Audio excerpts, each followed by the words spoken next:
मनसा देवी स्तोत्रम् महेन्द्रकृतम्।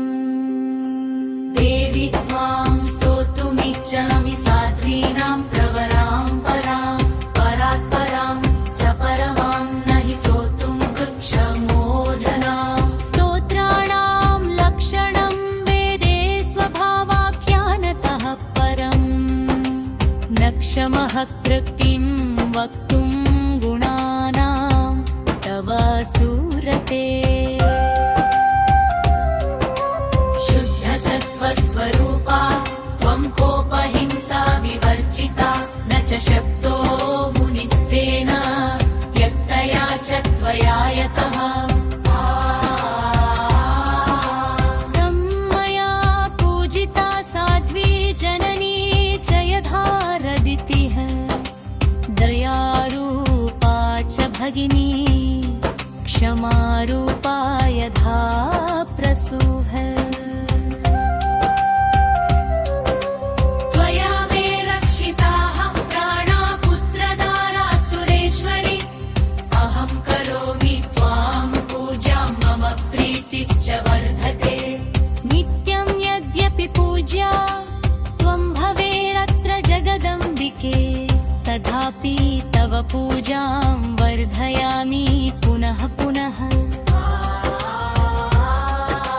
ये त्वामाषाढसङ्क्रान्त्यां पूजयिष्यन्ति भक्तितः पञ्चम्यां मनसा ध्यायां मासान्ते वा दिने दिने।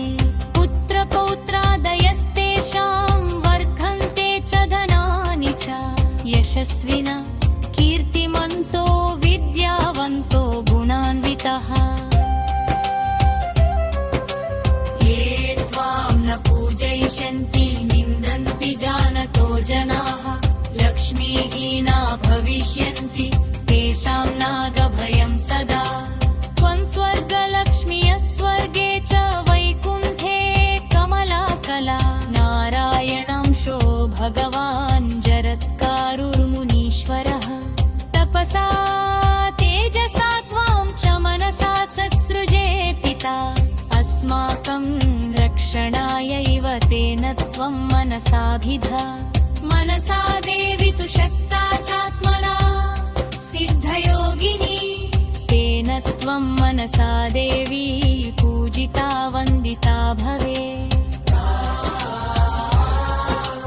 यां भक्त्या मनसा देवा पूजयन्त्यनिशं कृशं तेन त्वां मनसा देवीं प्रवदन्ति पुराविदः।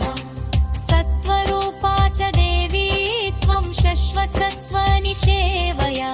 यो हि यद्भावयेन्नित्यं शतं प्राप्नोति तत्समम्। इदं स्तोत्रं पुण्यबीजं तं सम्पूज्य च यः पठेत् तस्य नागभयं नास्ति तस्य वंशो